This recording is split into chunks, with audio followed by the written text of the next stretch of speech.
Fa 5 anys es va crear a Catalunya, seguint la iniciativa que ja existia en d'altres països, el Banc d'Aliments. Es tracta d'aprofitar tots aquells aliments que cada any es perden per problemes de comercialització i que sovint acaben a les escombraries. Una bona solució, sens dubte, contra la fam que tenim a posar. El que m'horroritza no és ja que hi hagi pobres i rics, sinó malgastar. Aquest pensament de la Mare Teresa de Calcuta es correspon amb la filosofia que anima els bancs d'aliments. El primer banc d'aliments va ser creat, ara fa 25 anys, als Estats Units.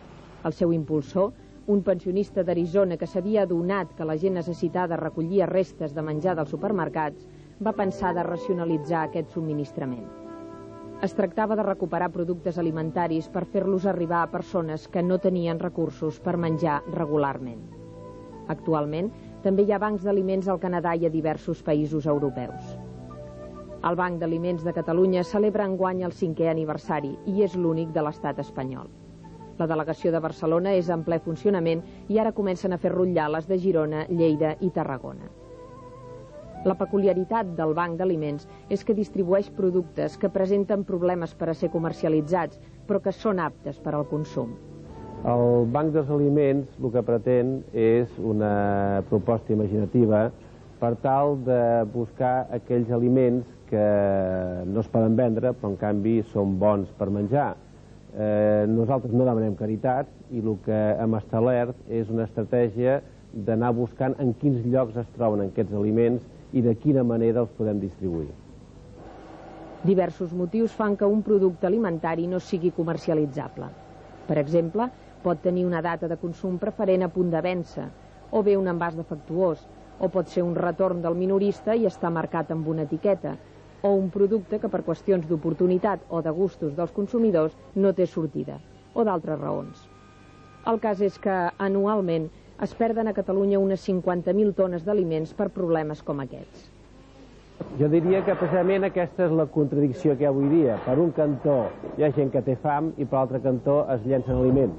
I és per això que el Banc dels Aliments el que busca és intentar recollir aquests productes que es llencen i anar a buscar les bosses de pobresa per tal de distribuir-los.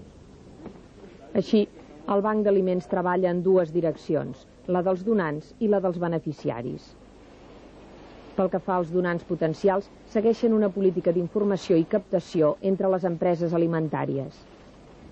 Tota la meva vida he estat ficant al sector alimentari com a empresari i, per tant, tinc un gran coneixement amb tots els fabricants grans i petits d'aquest sector i em val d'això per demanar les aportacions pel Banc dels Aliments. Respecte als beneficiaris, s'observa un control estricte. Tenim un assistent social i tenim un comitè de recepció d'entitats que estudia in situ cada cas per tal de saber el nombre d'assistits que té aquesta entitat, si aquesta entitat té menjador o reparteix lots. Les entitats beneficiàries s'obliguen, entre d'altres coses, a distribuir gratuïtament els aliments rebuts i sense discriminar ningú, a no vendre'ls, a no repartir-los fora de la data de consum preferent i a no emportar-se'n més dels que necessitin. Els industrials que fan donació d'aliments reben garanties sobre la destinació del producte i la protecció de la marca. A més, tenen petites deduccions fiscals i, per descomptat, guanyen en prestigi moral. Evidentment, el petit coneixement que existia aquesta institució que oferia la possibilitat d'un aprofitament de tot aquest material de producte que estava en bones condicions de consum per atendre persones necessitades i tenint en compte que estava respaldat pel Laboratori de Control de la Qualitat d'una institució com és la Generalitat oferint totes les garanties, no vam veure cap inconvenient en col·laborar amb una institució que ens semblava perfecta. De les 50.000 tones anuals que es perden a Catalunya, el Banc d'Aliments només n'arriba a distribuir 1.500, potser per manca d'informació en el sector. Jo penso que sensibilitzat ho està, el que passa que potser no té la informació suficient per saber que existeix una institució d'aquest estil que permet aprofitar tot aquest gènere, aquest material, i per desconeixement del tema no s'aprofita suficientment. Realment, quan la gent ho coneix, s'hi aboca. És el cas, per exemple, de la nostra companyia, que arrel de la creació del Banc d'Aliments de Catalunya es va crear també el Banc d'Aliments d'Itàlia, on precisament col·labora la filla del nostre president. Tot el personal del Banc d'Aliments és voluntari. Hi ha sobretot jubilats, aturats i objectors de consciència. estic aquí fent la prestació social, sóc objector i, per tant, vaig tindre que escollir un lloc. Vaig decidir vindre aquí degut a que trobo interessant el fet de que aliments que no es puguin comercialitzar però que estan en bones condicions i són comestibles, es puguin aprofitar pels necessitats. Per als beneficiaris, l'ajuda és inestimable.